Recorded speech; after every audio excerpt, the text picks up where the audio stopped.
Welcome to another edition of Rick and Bubba University, the podcast. Now, the podcast, a little different than the big show that happens Monday through Friday across the country. If you've never watched the big show, go to rickandbubba.com. You'll find out all the information there. Rick and Bubba University, the podcast, is an opportunity, Bubba, for us to sit back, do a long-form interview with people of interest and talk about topics that are on the minds of all of us. Some of them are very serious. Some of them are very goofy.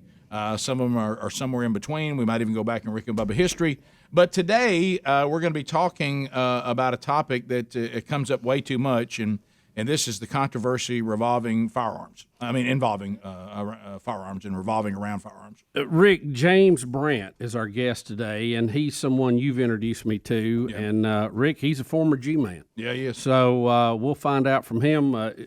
James, tell us a little bit about what you did and how you did it. Well, I spent 30 years in the FBI. I retired as a domestic terrorism supervisor. I worked through different protocols. I was a pilot, check airman. I flew a good bit. I spoke Spanish, so I traveled around. I worked in Puerto Rico for a while. Hola. Como tu estás hoy? And I worked public corruption in San Juan and in Birmingham. Of course, both are target-rich environments for public corruption. I was a bank robbery coordinator for a number of years and a firearms instructor. So other than that, sounds like you had a lot of fun there. I told Bubba that there's certain people you don't trade stories with, and you're one of them. When I'm talking about the year I made All County in 1980, and then you talk about that you were pretending to be a drug runner, and you were landing speaking fluent Spanish as your partner pretended to be a buyer. I thought to myself, I guess my stories won't stand up. But you've been involved with some pretty incredible things. Some you probably can talk about, and a lot you probably can't. Yes, sir. You just leave it at that. Yes, yeah, James. If we vear into any area you don't want to talk about, just say you don't want to talk about it, and we'll move on to something. Yeah, you can even say next question. Yeah. Okay. Yeah. But I know that currently what you're doing, and we certainly will talk about some of the things going on in our country. But really, we want to land today because I think it's important for us to have a discussion about firearms, which is your expertise. You currently train people on the proper use of weapons. You've trained me. You've trained my wife. I know you want us to come back for more. But you also go around training. Tell people what you're doing now.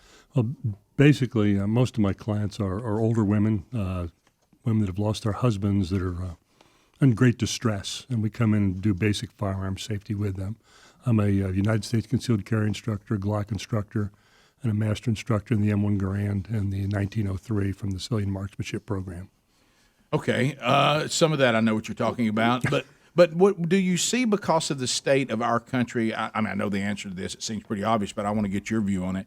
That there is people I would have never thought of. You talked about some of these older women that are now widowed.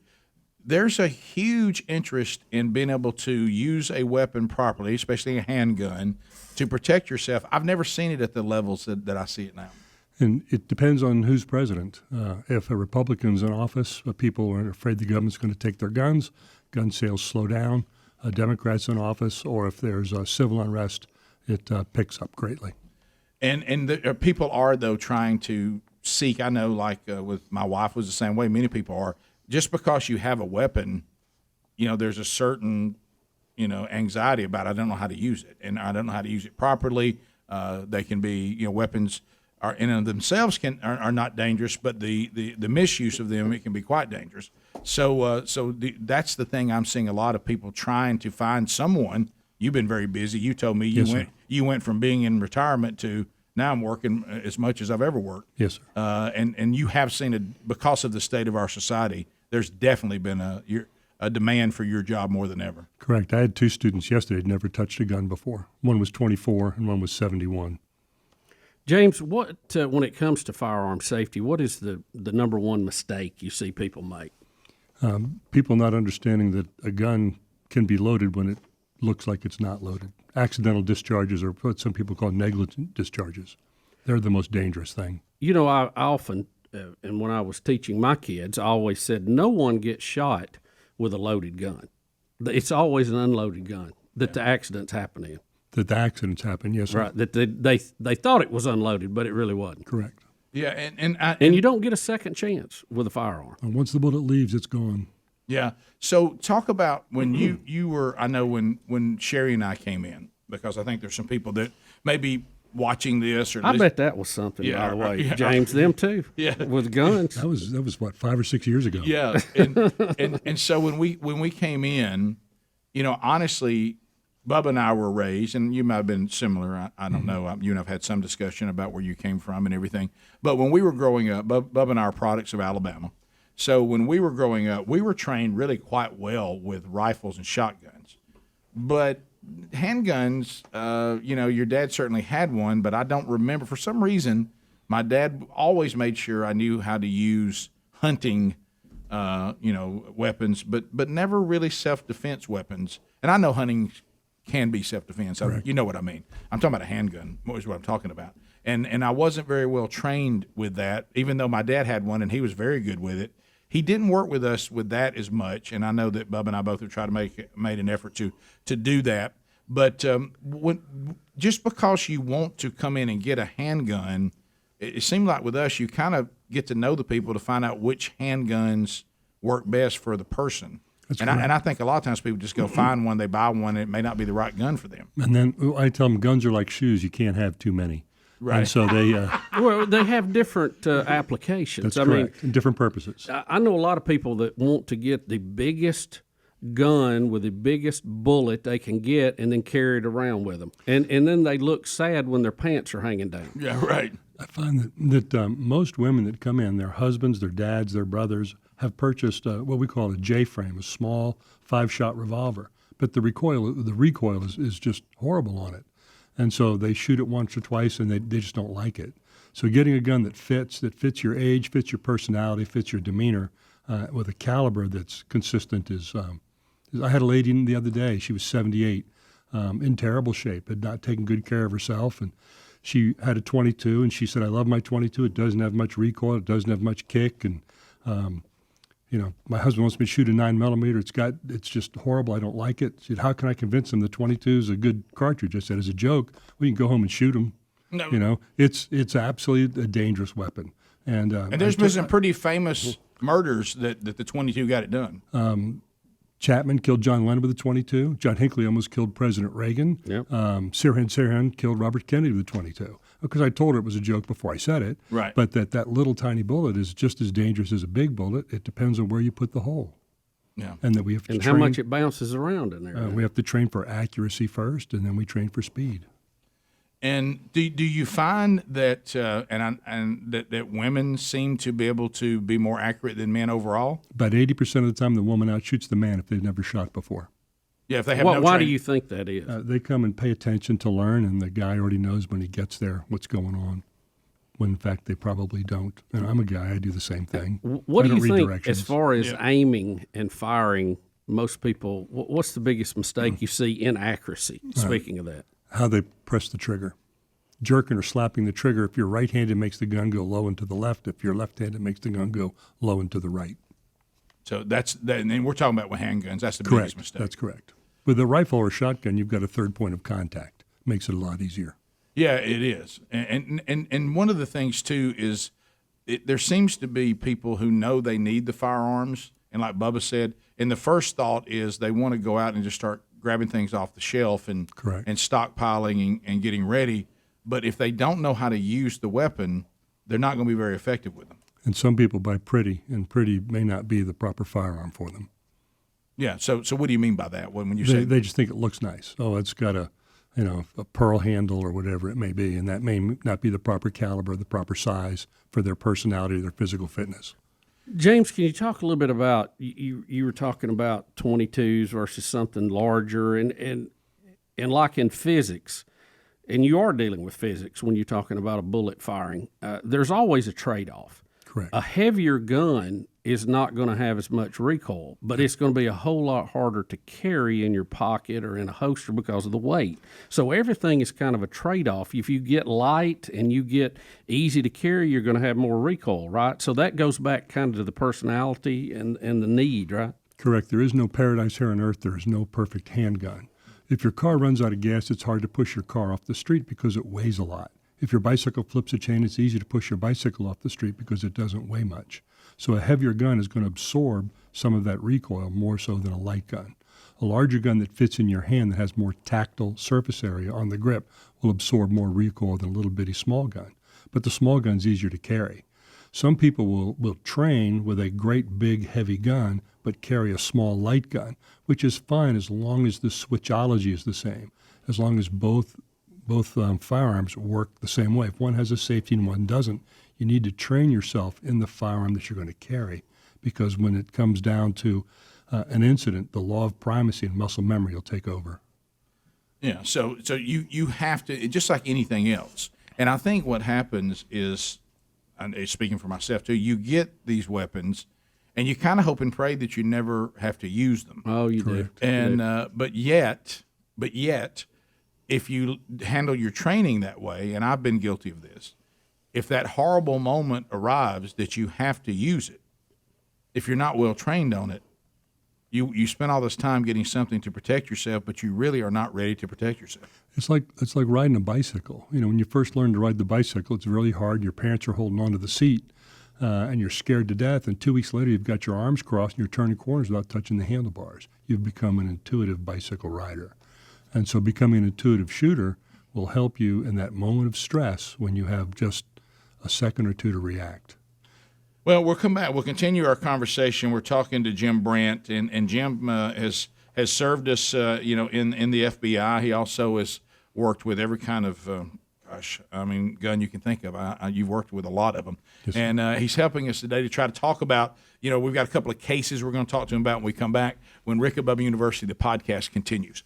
All right, so we do want to talk about this Raycon. And, Bubba, I guess we get probably as many emails about Raycon as we do any product we've ever endorsed. And seamless Bluetooth pairing and a comfortable noise isolating fit is important when it comes to earbuds. Nobody wants to get earbuds that you don't like wearing them because they're uncomfortable. Kind of defeats the purpose, doesn't it? Yeah, or they look goofy, or they don't sound good. The everyday earbuds come with 3 new sound profiles, too, to make sure you're listening to the sound at its best with just the right amount of bass. So like pure mode would be like when you're listening to blues, so you're listening to podcasts, you're listening to instrumental, but if you're listening to rock and heavy, you want to be in the balance mode. If you like hip-hop, reggae, you want to listen to the bass mode. They offer 8 hours of playtime, 32-hour battery life, and boy, are you going to love the price. Go to buyraycon.com/RickBubbaPod, so that's buyraycon.com/RickBubbaPod, and unlock an exclusive deal of up to 20% off your Raycon order. You need to hurry because this offer is available for a limited time only, and you don't want to miss it. So we're getting you additional savings off earbuds that are already less expensive than some of the other brands you see out there, but work just as well, if not better. Buyraycon.com/RickBubbaPod to unlock up to 20% off your Raycons. Buyraycon.com/RickBubbaPod. Jim Brandt is our guest, retired as a special agent for the FBI, has now helps train people with proper use of firearms, and he's our guest on this edition of Rick and Bubba University, the podcast. Jim, talk to us a little bit about the law of defending yourself. Yeah. And, of course, we've seen this in recent court cases, but just for the Reader's Digest version for moms and pops out there that carry or have thought about carrying, what does the law say, and how does it vary from jurisdiction to jurisdiction? I'm not an attorney, but I can give you kind of the Reader's Digest version. You have to consider that your life's in danger. What's the threat? The shooting in Georgia, where the 3 men were convicted of killing the jogger, they instituted that. He was just jogging by. There was no danger. They threw themselves into it. Where you look at like the Rittenhouse case, he felt his life was in fear, and he was found not guilty. In the state of Alabama, you have the castle doctrine, where if somebody breaks into your home, it's your castle, and you have the right to defend yourself. I would never shoot anybody for property, only if your life or somebody else's life is in danger. So, I'd always, and I say this, heard it as a joke, but growing up, I always heard that if someone broke into your house and you shot them and they fell outside, to drag them back in the house. I mean, is that part of that concept? Well, then you're tampering with evidence, and you don't recommend that, but I always heard that. That's a great way to get convicted. Oh, really? So you would not advise that? No, sir.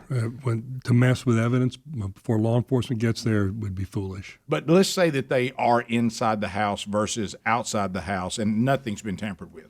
Inside the house, better? Yes. Okay. Because you have a threat, an immediate threat. Threat, right? Yeah. And what you say also is something. When law enforcement comes, you say, "I shot the guy twice in the head. He's dead. Get him out of here. He's bleeding on my carpet." That's one thing. Or if you say, I was really concerned. I was in fear of my life. I asked him to stop. He wouldn't stop. I shot to stop the threat. I hope he's okay. How you present it to law enforcement is important also. Really? Yes, sir. Yeah. So that they're already establishing what happened here. Yes, sir. And the intent behind it. Correct. That's intent. So if you are, and I know this is one of those areas, and I know where you're going here, and I understand it. Talk to us about, because a lot of people, even if they have a handgun, me included, they're uncomfortable having one chambered ready to go. So they won't chamber a bullet. You and I have had the discussion. You're an expert with Glock, so I do want us to talk about this, about does it have a safety, does it not have a safety? No, it doesn't. Yeah, but talk about your view of that if you were training someone on why you do need to learn to be as safe as possible, but does that small amount of time that it takes to chamber one, just talk to us about that. Well, that can make a difference. Some people will keep the gun locked up, the magazine in a separate place. They have to go find the key, unlock the gun, find the magazine, load the gun, and charge the weapon. Generally, you would say that's too long. Yeah. But if somebody's uncomfortable with having a loaded gun in the house, they need to continue in practice to get to that point where they are comfortable having the gun loaded. If you have children in your home, and I do, yes. and you still want to be ready to go and to give you and your family the best shot against an intruder, okay, that means harm. So what would tell people what they should do to be as safe as possible but also be ready? What's the balance of this? I have a 9-year-old and an 11-year-old that live with us part-time, and they're both excellent shots. They know muzzle safety, gun discipline, that type of thing, but my guns are locked up. When they're in the home, the gun is locked up. I trust them. They're wonderful children, but they're kids. Right. So my gun is loaded, but it is in a container that you have to use a combination an electronic combination to retrieve the weapon. So in that case, you err to safety for the children. Correct. Versus the time it'll take you to get the gun. Correct. Somebody could steal my gun. They could steal the box, but it keeps somebody, even somebody coming in the home to work around the house, be it a plumber or carpenter. They're honest people, but there's no sense anybody seeing you have a gun laying around. It should be where people can't see it and that it's secure. So you're saying secure and ready to go with the safety on. Yes, sir. Is better than secure without one chambered with the safety on. If you feel more comfortable having the gun in the home with the round not in the chamber, then that's what you should do. But work, practice, and train till you come to a point where you do feel comfortable doing that. To minimize the time it takes you to get ready. Correct. Yes, sir. And just go into the training saying, this is how I want to operate. Correct. Of course, if somebody breaks into your home, the first thing you should do is escape, because if you're not in a gun battle, you won't get shot. Right. So escape if you can, hide if you can't, and fight if you have to. That's your order of how it goes? Yes, sir. You know, don't start out in a shootout. Correct. And having an alarm system is really the best thing you can do. When the alarm goes off, law enforcement's on its way. And when seconds count, they're only minutes away. So you have to defend yourself until they get there. Jim, I think you make a great point, because we're used to seeing TV where there's a gunfight and the good guy hits the bad guy and the bad guy misses, or stormtroopers, which never hit anybody, apparently. But, you may be in your right, but you want to survive a conflict. There's always your day in court to argue what happened, but to avoid a gunfight is the way to go. Yes, sir. And over-penetration is a big problem. If you shoot and miss, a 9mm will go through 11 sheets of drywall. Wow. Where's the bullet going? It goes in down the hallway, into the bathroom, out of the bathroom, into a bedroom, through that bedroom, into another bedroom before it stops. That's a problem. Yeah. When you're shooting in a house, and you don't hit and other people. And if it's close range, what can it do after it goes through a person? That's right. Well, if you use a bullet that meets what's called the FBI protocol, the protocol is to travel at least 12 inches to a major organ, but no more than 18, so it doesn't go through the bad guy and hit a good guy. Right. So there's a reason we do that. That's correct. So if you do end up, okay, in a bad situation, and you've walked through the steps like you said, and you said, I got no way out. I am in danger. This person means me harm. I have the weapon. I am ready. And we'll say it's a handgun, okay, because it usually is. What is your advice on trying to take away this person's ability to hurt you? And you're also hyped up, so it's not like we're target shooting. So what is your advice on the placement of the shot? Center of mass. Center of mass? Yes, sir. I show 4 gun battles in my classes, and all those gun battles are over in less than 2.5 seconds. And people have to decide, is there a problem? Can I get involved? Should I get involved? How am I going to solve the problem? Draw their weapon and fire. I've got one scenario where a law enforcement officer stops a guy, tells him to take his hands out of his pocket. The guy pulls the gun out. He moves the gun out of the way with his left hand, shoots him 3 times with his right hand, backs up and says, shots fired, and another guy attacks him from his right. So in less than 3 seconds, he's involved with the shooting, with the guy trying to kill him, and he doesn't shoot the guy that's attacking him because the guy raises his hands about 3 feet from him. Excellent law enforcement work. People talk about defunding the police department. They need to spend more money training so they fight like this gentleman did. He did a great job. And I think this notion to rid ourselves of law enforcement because they can't be trusted may be one of the most asinine things we as a society have ever entertained. Well, if you look at how crime has increased in California and Chicago and places like Seattle, that. Seattle, Portland. Yeah, that kind of proves the point. You've been on the front lines. Social workers and counselors are certainly wonderful people. They are. And they do great work, and I'm thankful we have them. I couldn't do the work they do. But I don't think they're our best front line of defense on people who mean harm. I don't think so. You're absolutely correct. Jim, the people who would do a home invasion or attack somebody, statistically, are we looking at somebody that had a disagreement with them, domestic violence, or how many of these are random people who are on drugs or out of their gourd or just pure evil? I mean, do we know kind of what that scenario looks like? If you were attacked, most likely, what would it be? Domestic violence, it's always somebody that you know, somebody that you live with, because they are involved domestically with you. The others are generally women more than men, but they're considered soft targets, getting in and out of cars, random homes they just pick because it looks like an easy target. Basically, the bad guys are cowards. They're looking for an easy mark to get money for drugs. And if you look vulnerable, then you're the one they're going to attack. So we're correct. We've said on the show many times, you have to look at these types of people like the animal kingdom predators work. Predators want to kill, but they want to minimize the chance they could be hurt, or else now it's the end of their deal. So they're not really looking for difficult targets. Well, and that's just it. And if you're going to carry a gun, you should have the proper mindset, the proper equipment, the means to carry, get a pistol permit, do what you're supposed to do, train and practice, and become proficient with that firearm, become an intuitive shooter. Carry the right ammunition, have the right sights on your gun. If you don't have night sights on your gun, you're not going to be able to see them in the dark. So prepare, train the way you're going to fight, because you're going to fight the way you train. We'll come back. We'll continue our conversation with Jim Brandt when Rick and Bubba University, the podcast, continues.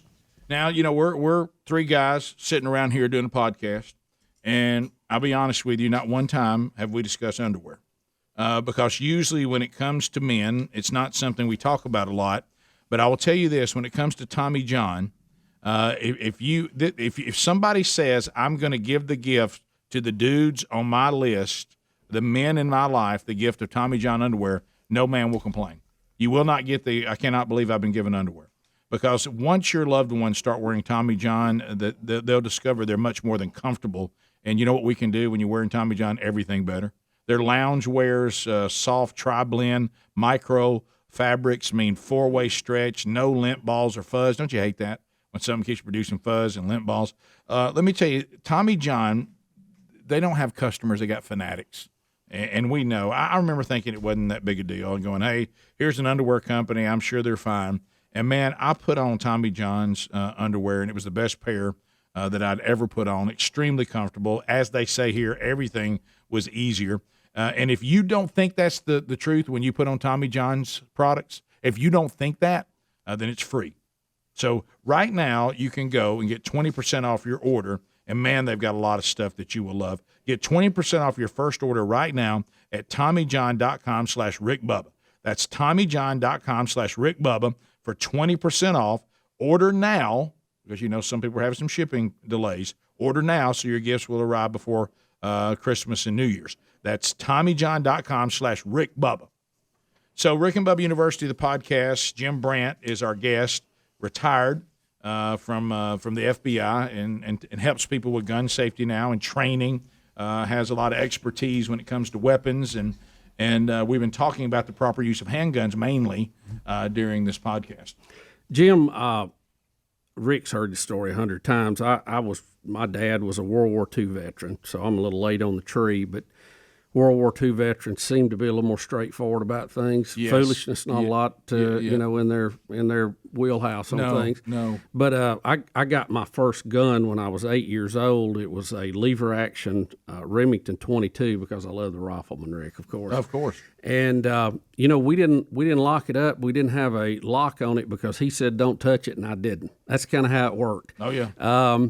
But he taught me, and I'll never forget this. He said, especially about a handgun, he said, if you ever take a handgun out, you need to be prepared to shoot somebody, and you need to be prepared to die. In other words, don't brandish a gun because you're only escalating a situation. And we hear about this in road rage a lot, where somebody will flash a gun. Yeah. Not a good idea. No, my dad was he fought in the Pacific in World War II. It was a different generation. Yes. They may have been, my dad did too. They may have been in the same place. They're not quite as genteel as society is today. No. So, no. Yeah. Once you pull the firearm out, now you have no more options. If they keep coming, what are you going to do? They're going to take the gun from you if you don't fire. So that is absolutely the last thing you want to do. Is I tell people, you know, I do the security at our church with a number of people, and if somebody's approaching you and they're angry, they're upset, hand them a bottle of water or something. Let them take that time to take a sip, try to calm down a little bit. There's things you can do to mitigate those type of things, unless their intent is, you know, and from the beginning is to hurt you. But once you pull the firearm out, then you're kind of obligated to you. Not obligated, that's a bad word, but you're committed to a That's situation correct. where life is going to be lost. That's correct. So let's talk about Alec Baldwin. Okay. We just had that happen, and there's an interview that's taking place where he's going to try to sit down now and talk about it with ABC. So there's been people coming out, George Clooney, even an actor, people. Which I was a little surprised. George Clooney would take issue with what he said already. You know, my son, he's been on movie sets before, and we know people that produce movies, direct movies, and they're really shocked at how this happened. His quote that we do know that he said, and by the time people hear this and watch this, the whole interview has probably been done by now, but we already knew going into the interview that he said, I never pulled the trigger and pointed the gun at anybody. I guess he's going to say it fired as he took it out of the holster. So you and I have had some discussions with this. I've told Bubba what you and I have talked about before. This is an odd thing that happened, that someone could be shot this way on a movie set. Yeah, I don't think it's a very good defense. I hope he's not paying a lot of money for it. The weapon was pointed at Miss Hutchins. Yeah. And that's why the bullet struck her and killed her and went through her and hit Joel Sousa. So there was a lot of issues on that set. The crew had been shooting live ammunition the day before with those guns, apparently. There were 2 previous accidental discharges on the set, one with the prop master and one with the stuntman. Those are both blanks, though. They'd never had a safety meeting. It was low budget. There were a lot of complaints by people about not being paid, not having the right people on the job. People had walked off. Ms. Gutierrez, Ms. Reed, was recommended by her father. It was only her second job. She said she wasn't prepared for it when she went to the first job. She mentions most of her time, I guess, on her TikTok account. The script didn't even call for him to pull the trigger. So there's a, and then now Gloria Allred is defending Mamie Mitchell, and the things that she has said, that Miss Allred has said, are inconsistent with the telephone conversation that Miss Mitchell had with law enforcement. So there's a lot of issues there. They're gonna have a problem. How did this gun discharge without him pulling the trigger? I don't see how it did. It was a .45 long Colt, a very heavy, slow lead bullet. It had to be cocked to shoot too, Yes, sir. right? I mean, there's two things had to happen for this gun to fire. It's a single action. The hammer had to be pulled back, and then the trigger had to be pulled. It's almost inconceivable that that was accidental without one of those, or at least without the hammer being back. Correct. Now, Dale, you told me early on, and not some of this stuff you're talking about now, if you're the person with the gun, you're going to be held to some sort of responsibility in it on something like this. At first he started out saying it's the people's fault that they're supposed to have this thing clean before they hand it to me. They're supposed to when they hand it to me, they told me it was fine, so it can't be my fault. But you told me, I'm pretty sure it was like day one when I asked you about it, if you're holding the weapon and it fires and kills someone, you can't just walk away and say that's not on me. It's his responsibility. David Halls, the assistant director, is the one that handed Baldwin the gun, and he said it was a cold gun. But law enforcement pulled over 500 rounds of ammunition off of the set, and some of them were live rounds. How can that be? Why? Why would they be there? Their people were out shooting and playing with the guns the day before. It just seems like that is such a unwise mix on a make-believe, let's play like we're shooting each other to have live rounds. It just seems like there ought to be some rule against that, if not common sense. Miss Hutchins has passed away. Her family's suffering. People that saw it have been traumatized, and the attorneys are going to make a lot of money because this is going to go on for years. Yeah, I'm not suggesting, just so everybody knows, and I don't think you are either, Bubba. I mean, anything can happen these days. But, But I'm not suggesting that Alec Baldwin set out to hurt somebody and kill somebody because he had some agenda against them. But it just seems so reckless. I mean, I'm thinking like you, Jim, with your expertise, and supposedly people with your expertise are supposed to be on these movie sets. Would this environment have ever would you have ever let this stuff happen? No, and there's safety protocols for using guns. They're well established. They're straightforward. The weapons are supposed to be tightly managed by licensed armorers. Cast members are supposed to be involved. Supposed to be trained in gun safety. Live ammunition should never be on the set, and none of that was done. Jim, wouldn't it be this simple too? Because even at and there's from time to time accidents in hunting camps, but we're around a lot of guns when we hunt, pistols too. Most people prefer to carry a sidearm too. As long as you keep it pointed away from somebody and at the ground, you're not really ever going to have a problem, are you? Well, the 4 rules are: consider the gun is always loaded, never aim at anything you don't intend to shoot, keep your finger off the trigger until you're ready to shoot, and know what's behind the target before you pull the trigger. I can tell you guys, and you go the extra mile. I can tell you, unfortunately, even with my sons and sometimes people that I hunt with that have the proper, you would think, expertise, I cannot tell you the number of times, because we were always taught this rule by our father, when the people come to meet you for the walk out, like maybe an ATV's coming to pick you up where you were hunting, or maybe somebody just meeting you and you're walking, or whenever everybody's back together, my dad said, everybody has to show the person that you're encountering that your gun is empty and it is safe, and that includes not just taking the clip out. It includes you're going to open and you're going to breach that gun. And I cannot tell you the number of times with the clip gone. Somebody said, "Uh-oh, there's a bullet." When I said, "Now breach it before you put your gun in here," boom, that bullet flies out. I can't tell you the number of times that's happened. Yeah, we were used to sell guns to law enforcement agencies at the facility I work at now, and twice I've received guns from a law enforcement agency that were loaded, that they had not cleared the chamber, and it was somebody in that line that got their gun past the armor and into the box before it came to us. Well, that's what some of these actors are saying.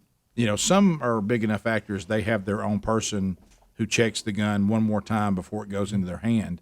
But most of the actors say, I always clear the chamber and look myself. Absolutely. And make sure it's what it's supposed to be before I start the scene. And now I know in the beginning, this turns out to be a live round now, right? Has that pretty much been established? Yes, sir. Because we've had accidents in the past. It wasn't a blank at close range. At close range, that a blank could actually kill someone. A wax bullet's not going to go through one individual and then strike a second. Right. So how do these people that have been killed prior with blanks, how does that happen? There was one famous actor whose son said the gun was unloaded and put the gun to his head and pulled the trigger, and just the blast, the muzzle force, punched a hole in his skull and gave him a traumatic brain injury that he died from that day. So just because it's a prop gun and it has a blank in it, it's still very dangerous. Yes, sir. A blank still has an explosion, which correct. is going to be air coming out, if nothing else. That's correct. Some kind of padding. Now, some barrels are plugged so that the force won't come out the front of the barrel. But generally, those are very underpowered. Right. And let's face it, they blanks want it to look real. Correct. So most of what they use, they're not pretend guns, right? I mean, Correct. they're real guns, so they can have some authenticity. And that's what happened in this case. Right. And some of these older guns, when you're trying to do these westerns, I assume that you really got to know what you're doing there. Most all of them are single action only. You have to pull the hammer back before Right. you press the trigger. Yeah. Jim, let me ask you this, and this may be more in the legal world, but just to get your opinion on it. I know even in our state a while back, there was quite a bit of discussion about open carry versus private property owners' rights. How does that shake out? Who has the final say in that, and is it just up to the latest interpretation? The state of Alabama is an open carry state. So what does that mean? Explain that to everybody, So exactly what we're talking about. You can carry your gun on your person exposed without a license. It's without- only without when a you permit. conceal it and hide it that you need to be permitted. Correct. And in your car, when you close the door, it's then considered a concealed weapon. So how does that affect you carrying it onto private property of someone who may not desire that you have it there? Then you're trespassing. So the property owner would have, I guess what I'm looking at, the two rights, one to carry, one to have private property. When those two collide with each other, the property owner is the last say. I don't know that to be a fact, but I would assume so. Yeah. All right. We'll come back more with Jim Brandt from Rick and Bubba University. The podcast continues. Now, I'm going to tell you something. We are on fire for the Groove Life products. I mean, look, we're loving Groove Life. Do you remember, Bubba, when I came in with these belts that they have, and they've got the magnetic? Somebody got mine, by the way. I had it in here as a demo, and somebody walked out with it because I was looking for it. Well, sometimes. Whose britches do I need to check? Well, let's face it. Here at this show, we're down to one. You know what I mean? And so I did not get it, though. Are they doubling up? Yeah, I would like to have it. Yeah. But Somebody got also, it. this Groove Life belt, it is so cool. And the way it fits and the way it operates and the strength of it is just phenomenal, and the flexibility in it. So you need to look at the belt that they have here. The Groove Life belt is fantastic. Now, Groove Life also has these breathable silicone rings. This is the thing now. A lot of times when you go out to do work, or maybe you're working out and you don't want to have, your gold or your platinum ring that you have, but you still want to let the world know that you're married to the most wonderful woman in the world. Well, these breathable silicone rings, if you're wearing it in place of your metal rings, or you just like to wear them for style on any finger, man, the grooves in the ring let air in and moisture out. It's so comfortable. You really forget you're wearing it at all. So we love the Groove belt. We love these Groove rings, and you can get yours right now. The warranties on their products are through the roof. That Groove Life has a 94-year, they call it the no BS warranty on every product they sell. Cut it, stretch it, lose it, break it, no problem. Groove Life will always replace it. That's how good these products are, and you'll love it right now. Let's get you 15% off your Groove Life order right now. Go to groovelife.com with the promo code Rick Bubba. That's groovelife.com, promo code Rick Bubba, to save 15% right now off these incredible products. All right, Bubba, we're back on Rick and Bubba University, the podcast. Our final part of the podcast is upon us. We're talking to Jim Brandt. We got a few more minutes. Jim, we've just peppered you with questions today. Yeah. I appreciate you being open enough to try to answer these best we can. We haven't really put them in any kind of order that made sense. I just think I got Jim here. I got questions. Yeah, I want to ask know. I wanted to ask you about some of these cases. You've been an investigator, and you may not want to comment or speculate, but I know you don't know all the facts, but maybe just kind of point out some things or give us your opinion on it that are still unsolved in our country. And one we've talked about on the show a lot is this John Benet Ramsey deal. That was such a strange case and still unsolved today. Yeah, have you ever read the interview of the female police officer, the first responder? No.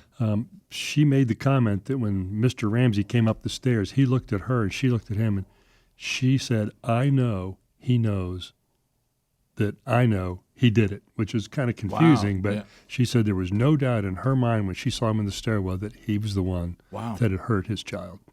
Really? It's a pretty interesting interview, and it happened instantaneously. So, her working these homicides for years and years gave her sort of an instinct, and she may have been wrong, but she felt at that point that he was the number one. Your suspect. instinct, but there wasn't any proof to back that up. That's right? correct. And like you said, with your instincts over the years, I bet you do establish. There are some assumptions that you can make. You have to be able to prove them in court. I'm not saying anything, Correct. but you do learn. This is usually how somebody acts when this is going on, and this is how somebody acts. And and I can tell you right now that what I just saw in that guy's face means this. I bet you do establish those things.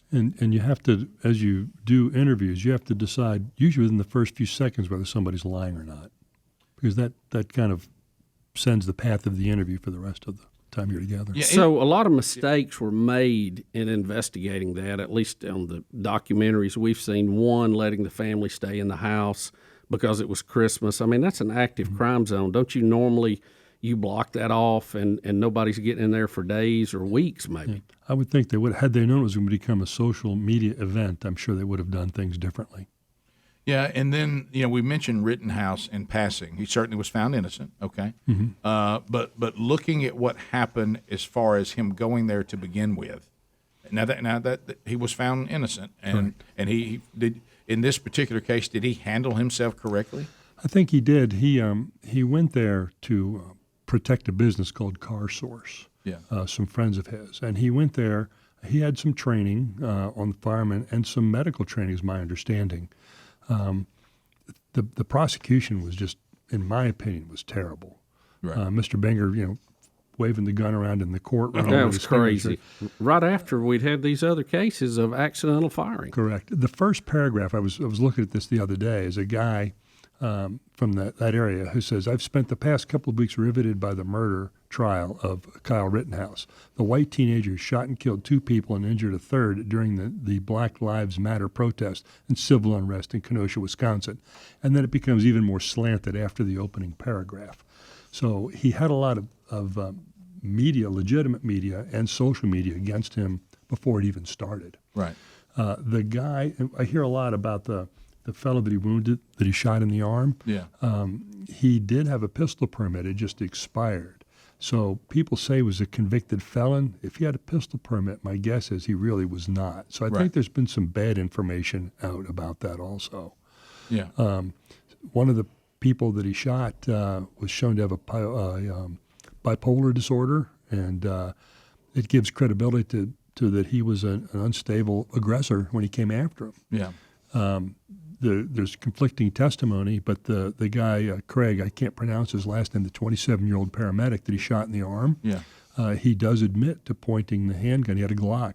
He said, "I don't shoot people. That's not what I do." Then why does he carry a gun and point it at people? Right. So there was a lot of real inconsistencies there. As far as defense, when you got down to the exact acts of what was going on, it looks like Rittenhouse was in his right. But as I've always told Rick, saying from my dad, if you want to look for trouble, it lives on Trouble Street, and if you don't want to get into trouble, get off Trouble Street. Don't go looking for it. And going there at least appeared to be a hot zone where things could happen. Right. But he was going there to help a friend protect their business. So it wouldn't be damaged. So you have to. I'm not saying he did anything wrong. Obviously, he was acquitted in court. Right. But if you had to do it over, you probably just stay at the house. Correct. But he was there to stop trouble, not cause it. And I think that Binger, in the very beginning, when he turned to him and said, "You never talk to anybody until you've come to court here," he's attacking his right to remain silent. I think that right there could have been a mistrial had he been found guilty. Yeah. Do you think the prosecution was just under political pressure? You had the president calling him a white supremacist and all this stuff. It really was just a bad case for them to prosecute when you really look now at all the facts. Yeah, and Greg, he's filed a lawsuit, and in the lawsuit it says that officials in Kenosha illegally deputized a roving militia of white national vigilantes. So there's, and this has been published, so that's factually incorrect. Right, and him coming across state lines, that wasn't correct, and having a barrel that was too short was incorrect, and so there's been a lot of really bad information. But he was found by a jury of his peers not to be guilty. Well, Jim, thanks for being with us. Jim, we could talk. We've got 100 more questions. You could probably tell. We might have to do Jim Brandt Part 2. But thank you for all you are doing, and thank you for being such a wealth of information. Thank you for the things you've already done that people don't even know about that have helped. Yes, for serving our country. We appreciate it. Yeah, we do. And thanks to all of you for joining us on this edition of Rick and Bubba University, the podcast.